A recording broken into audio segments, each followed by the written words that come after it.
Hello students, I am Dinesh Kumar Singh. Welcome to my channel Grammar Point. We are going to discuss about nominative absolute in this lecture. जैसा कि आप जानते हैं nominative absolute का मतलब होता है ये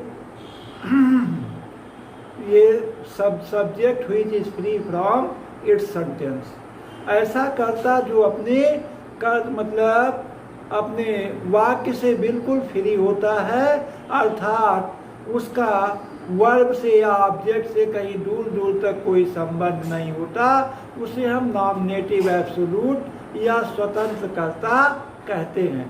और इसका प्रयोग हमेशा प्रेजेंट या परफेक्ट पार्टिसिपल के पहले किया जाता है। इसमें दोनों वाक्यों का सब्जेक्ट या ऑब्जेक्ट से दूर दूर तक कहीं कोई संबंध नहीं होता है, दोनों का सब्जेक्ट डिफरेंट होता है और नॉमिनेटिव एब्सोल्यूट का दोनों सब्जेक्ट से या दोनों वाक्यों के सब्जेक्ट या ऑब्जेक्ट से कोई मतलब नहीं होता है।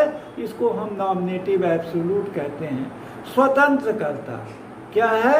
स्वतंत्र कर्ता। जैसे the sun having set the stars came up in the sky, the stars came out in the sky, the meeting was over, all the members left the hall. तो इस तरह के वाक्य, अब इसमें द सन और द मीटिंग ये दोनों आपके क्या हैं? ये दोनों आपके जो है वो एब्सोल्यूट नॉमिनेटिव एब्सोल्यूट है। The sun having set, the stars came up in the sky, या the meeting being over,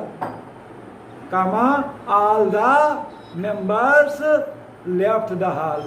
तो ये सब क्या है? Nominative absolute. इसमें द मीटिंग और द सन क्या है? नॉमिनेटिव एब्सोल्यूट स्वतंत्र करता है। या the sun having risen the fog disappeared, सूर्य उगा और कोहरा गायब हो गया। और दूसरी चीज ये है, इनके सब्जेक्ट और ऑब्जेक्ट में संबंध नहीं होता है, इनके सब्जेक्ट और ऑब्जेक्ट भिन्न भिन्न होते हैं, लेकिन दोनों वाक्यों के बीच में कैजुअल रिलेशन पाया जाता है। ये कारण परिमाण का संबंध पाया जाता है।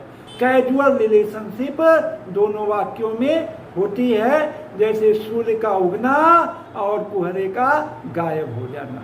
तो इस तरह से ये नॉमिनेटिव एब्सोल्यूट है। नॉमिनेटिव एब्सोल्यूट हमेशा प्रेजेंट पार्टिसिपल या परफेक्ट पार्टिसिपल के पहले प्रयोग किया जाता है। प्रेजेंट पार्टिसिपल में बीइंग आता है और बीइंग के पहले प्रयोग होता है, और परफेक्ट पार्टिसिपल में क्या आता है? परफेक्ट पार्टिसिपल में हैविंग आता है। अगर वाक्य पैसिव वॉइस का है तो हैविंग बीन आएगा या बीइंग प्लस वर्ब की थर्ड फॉर्म का प्रयोग किया जाएगा। अब इसमें तीन मुख्य विशेष बातें हैं, और वो ये है, पहला ये है कि अगर वर्ब की सेकेंड फॉर्म का प्रयोग होता है तो वहाँ हैविंग का प्रयोग होगा, हैविंग और वर्ब की थर्ड फॉर्म। अगर कर्ता के तुरंत बाद वर्ब की सेकेंड फॉर्म आती है तो वहाँ having plus third form of the verb का प्रयोग करते हैं।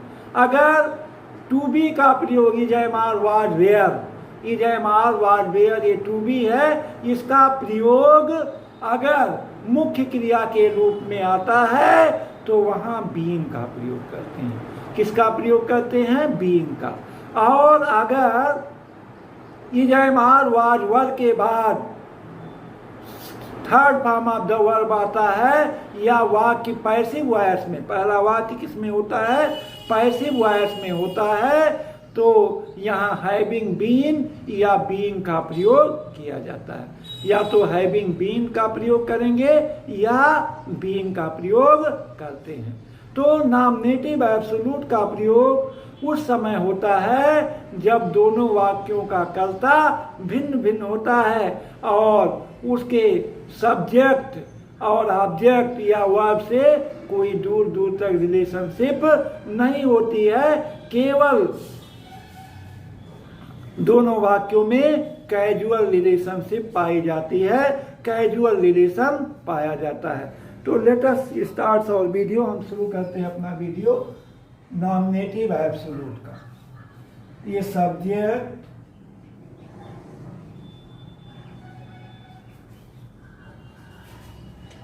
that is free from its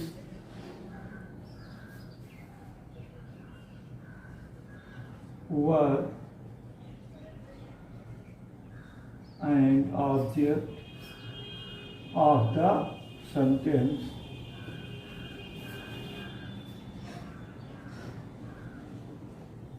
and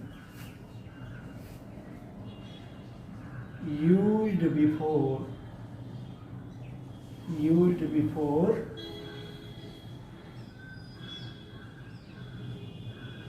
present and present are perfect participle.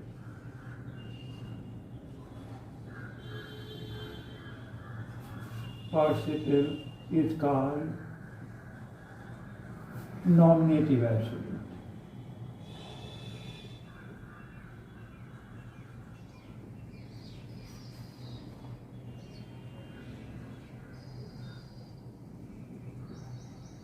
A subject that is free from its verb and object of the sentence, जो अपने verb और object, वाक्य के verb और ऑब्जेक्ट से बिल्कुल स्वतंत्र होता है, एंड यूज्ड बिफोर प्रेजेंट और परफेक्ट पार्टिसिपल, और प्रेजेंट या परफेक्ट पार्टिसिपल से पहले प्रयोग किया जाता है, इसको हम क्या कहते हैं? नॉमिनेटिव एब्सोल्यूट कहते हैं। जैसे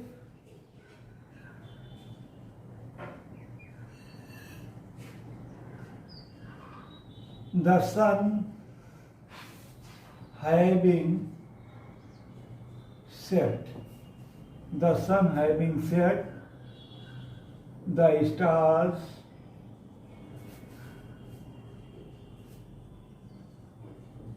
came out,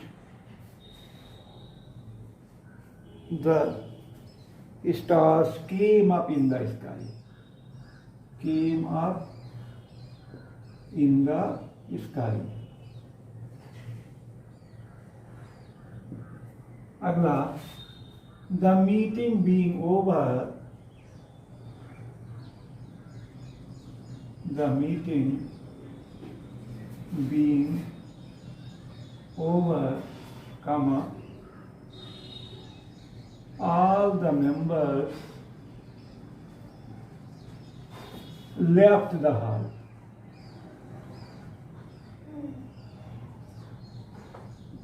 अब इसमें जो है द मीटिंग और द सन, ये दोनों आपके नॉमिनेटिव एब्सोल्यूट हैं। क्या है दोनों? ये नॉमिनेटिव एब्सोल्यूट हैं।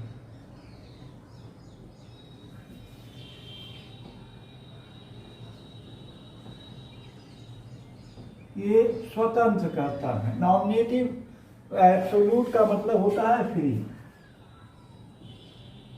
एब्सोल्यूट मीन्स फ्री, स्वतंत्र, इसका मतलब स्वतंत्र होता है। तो इसमें the sun having set, the stars came up in the sky, the meeting being over, all the members left the hall, ये दोनों आपके नॉमिनेटिव एब्सोल्यूट हैं, और दोनों वाक्यों के सब्जेक्ट और ऑब्जेक्ट अलग अलग हैं। क्या हैं? अलग अलग हैं, लेकिन दोनों वाक्यों के बीच में कैजुअल रिलेशनशिप, कैजुअल रिलेशन, कारण संबंधी, कारण का संबंध पाया जाता है। दोनों वाक्यों में संबंध है। क्या संबंध है? द सन हैविंग सेट, सूर्य डूब चुका है, the stars came up in the sky, और सूर्य डूबने के कारण क्या हुआ है? दोनों में कैजुअल कारण पाया जा रहा है।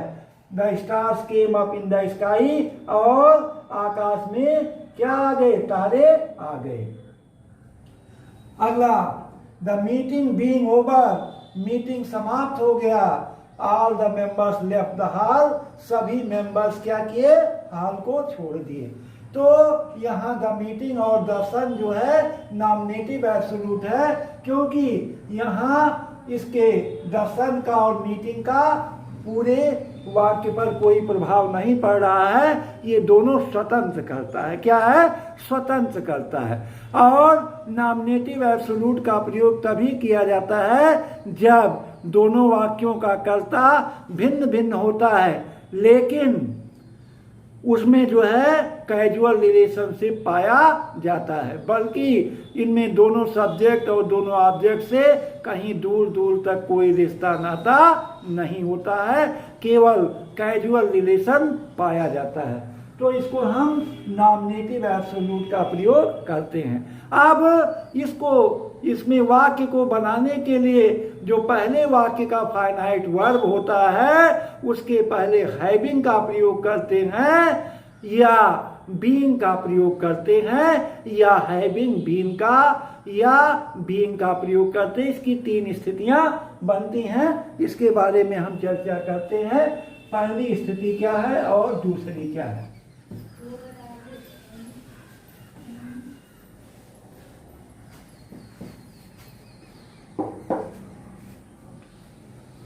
पहला है इसमें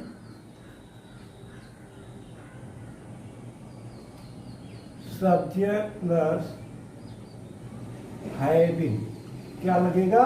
हैविंग प्लस B3 और यहीं कामा कर देते हैं। और फिर दूसरा वाक्य subject plus B2 plus object. इस तरह से ये पहली कंडीशन है।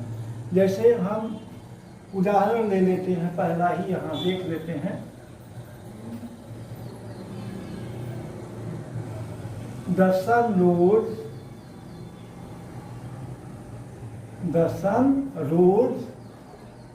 The fog disappear.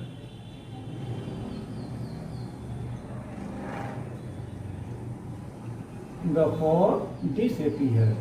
The sun rose, सूरज उगा, the fog disappeared. अब यहाँ यही कंडीशन लागू होगी कि सब्जेक्ट द सन लिखिए और वर्ब की सेकेंड फॉर्म में तो क्या लगाएंगे? Having. The sun having risen, the sun having risen. दूसरा वाक्य the fog disappeared,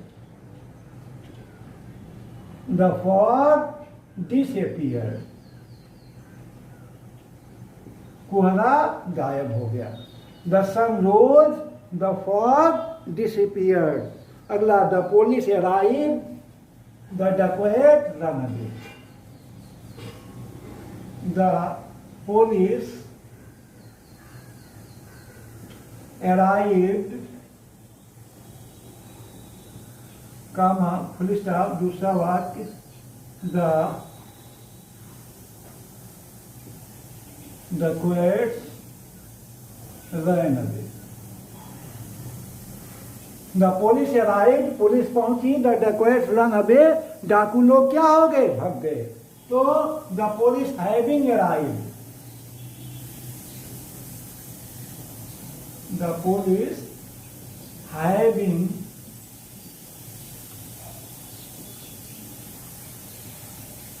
arrived, comma, the dacoits ran away.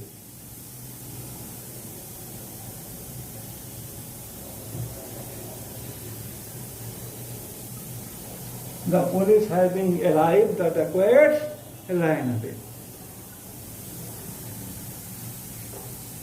अगला the sun rose, the birds began to fly.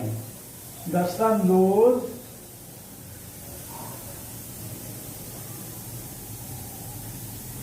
the sun rose, the birds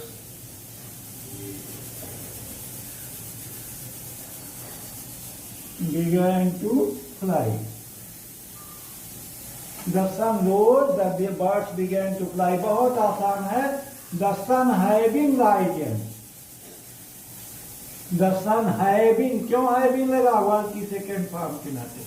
Having risen ये perfect participle है। having risen, comma, the birds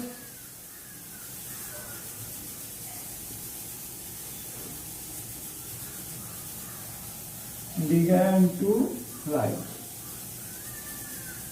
The sun having risen, the birds began to fly. अब इसमें having risen, having arrived, ये सब आपका क्या है? Perfect participle. Having risen, having arrived, ये सब क्या है? परफेक्ट पार्टिसिपल है आपका. क्या है? परफेक्ट पार्टिसिपल का प्रयोग है. The bell rang, the boys went home. The bell rang,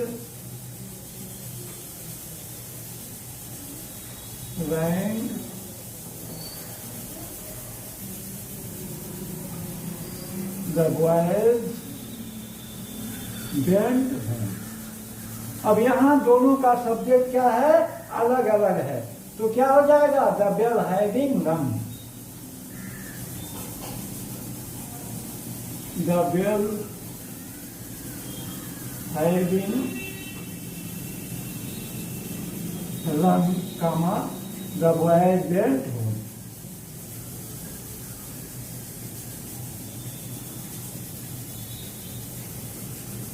The boys went home. The bell having rung, the boys went home.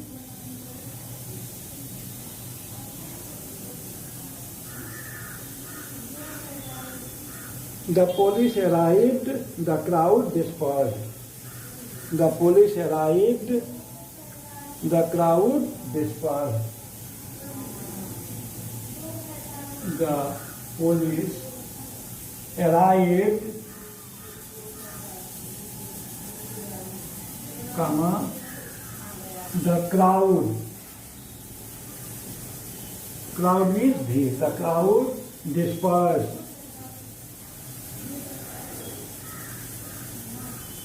The police arrived, the crowd dispersed. Police पहुंची और भीड़ क्या हो गई? तितर बितर हो गई. अब the police having arrived, the police having arrived,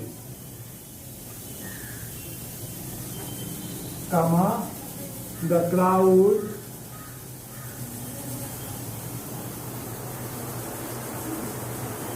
dispersed. The police having arrived, the crowd dispersed. ये तो फर्स्ट कंडीशन रही हैविंग के लिए. अब सेकेंड कंडीशन है, दूसरी शर्त ये है कि verb to be is am are was verb का प्रयोग यदि मुख्य क्रिया के रूप में किया जाता है तो उसके स्थान पर बीइंग का प्रयोग होता है. दूसरा नियम हम कहते हैं,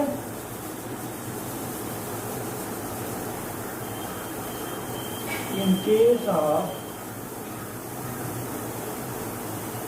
verb to B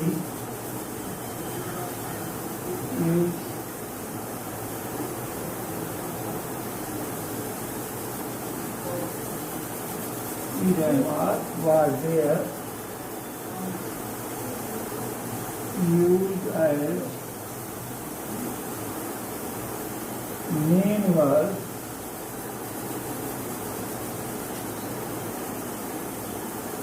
after subject.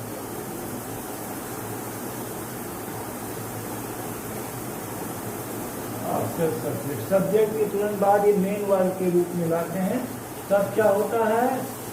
इसमें तुरंत नियम लगता है subject plus being. Subject plus being plus noun comma लगा देते हैं और फिर subject plus verb plus object. यही नियम रखते हैं. जैसे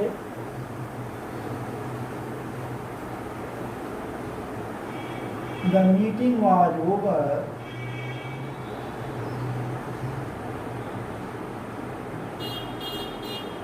meeting was over, all all the members left the hall.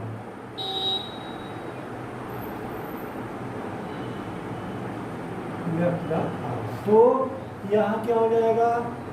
यहाँ वाज मुख्य क्रिया के रूप में है द मीटिंग बीइंग, वाज के स्थान पे बीइंग लग जाएगा, being over, comma all the members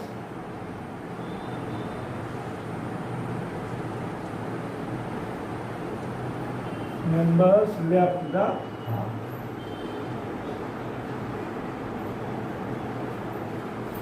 अगला, Mohan is a thief.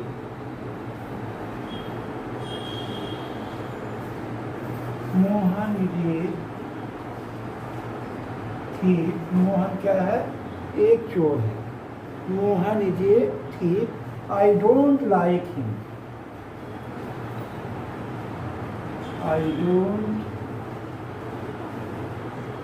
Like him. तो Mohan being a thief,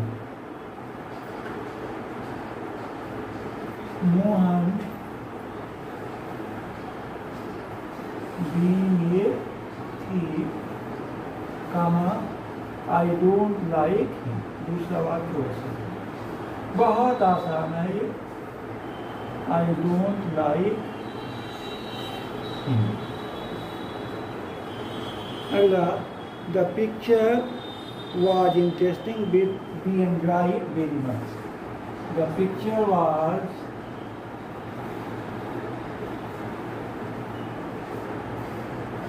was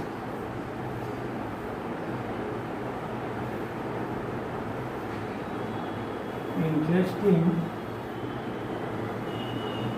we enjoyed. We enjoyed it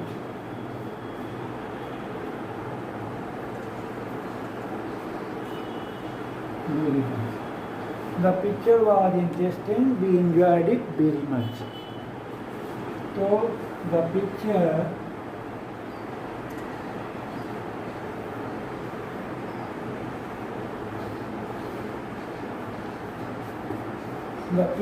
being interesting. The picture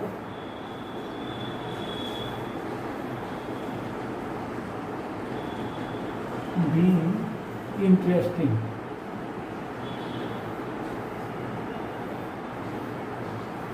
Interesting, comma, we enjoyed it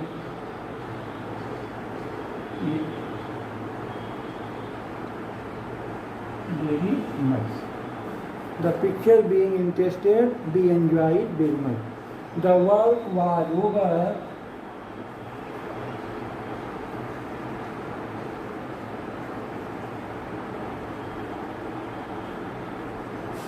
The work was over, we left the office.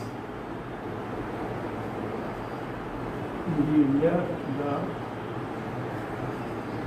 office. So, the work being over. The work being over, comma, we left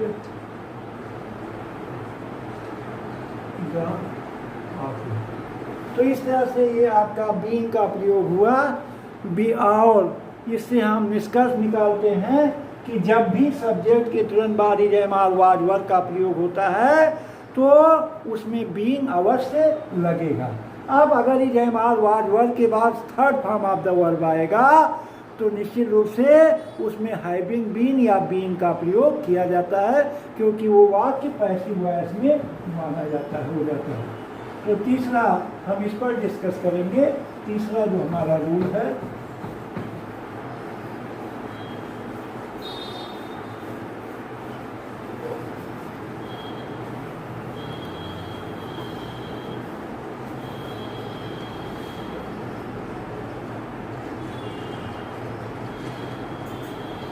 in case of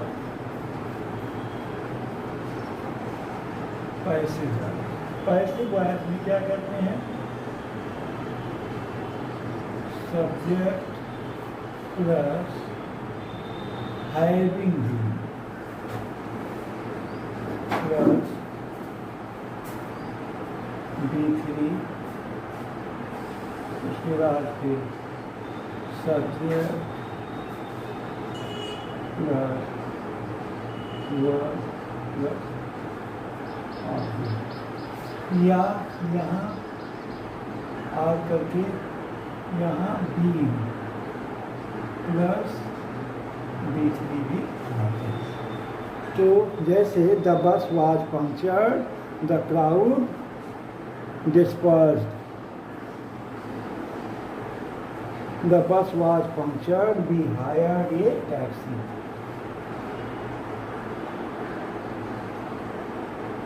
The bus was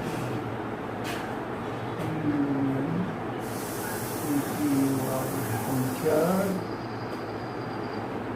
we hired a taxi. The bus was punctured, अब यहाँ third form of the verb है, इसमें आती being लगाइए या having been लगाइए, तो हम बीइंग ही लगा लेते हैं। The bus being punctured,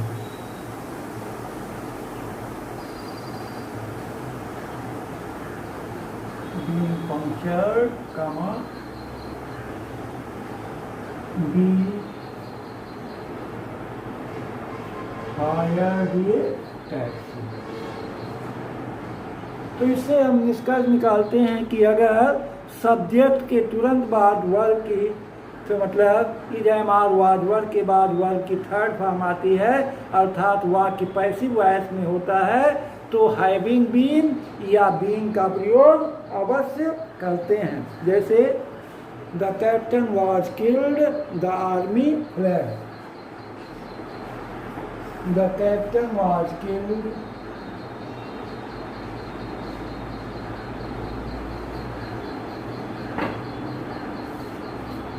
the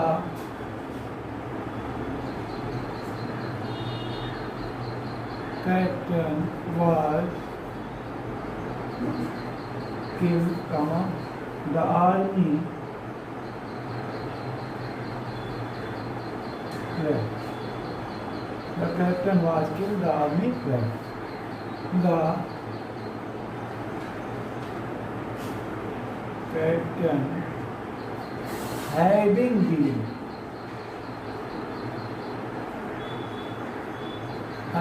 been killed, comma, the army fled. The army fled. The captain having been killed, the army fled। तो इस तरह से यह किया जाता है।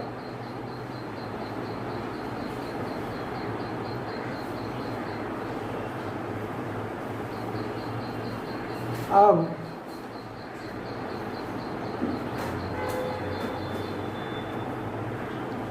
इस तरह से हमने इसके बारे में, परफेक्ट पार्टिसिपल के बारे में, वो नॉमिनेटिव एब्सोल्यूट के बारे में डिटेल चर्चा किया। अब अगले लेक्चर में हम आगे चर्चा करेंगे। Thanks for watching the video.